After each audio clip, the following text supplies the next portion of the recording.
And with that, it is my honor and privilege to introduce the chair of the Women's Caucus in the United States Congress, Representative Lois Frankel. Thank you very much. Thank you. Thank you.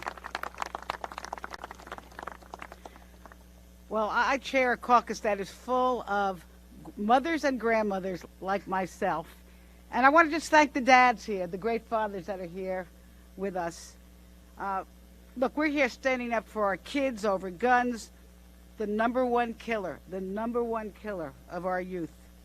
And first I want to say, like everyone here, that my heart aches for the people of Nashville.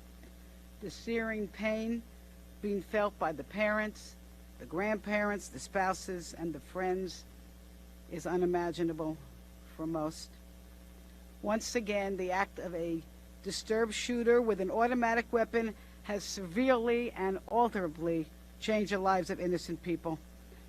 When I learned of the horror in Tennessee as a Floridian, well, I will say this, like most, I wanted to hug my grandchildren. But as a Floridian, I immediately was reminded of the tragedy in Parkland 5 years ago that took the lives of 17 children and teachers and left countless folks scarred for life. Now listen to this. Shockingly, since Parkland, there have been more than 2,700 mass shootings in this country, leaving grieving families and everyday Americans. They're afraid to go to parades, and whether their kiss goodbye to their child as they get on their school bus will be the last kiss that they give them.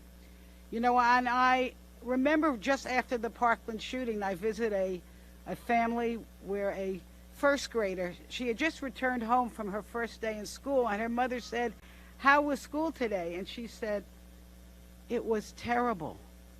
And the mother said, "Why was it terrible?" She said, "They made me sit at the desk near the door." Think about that.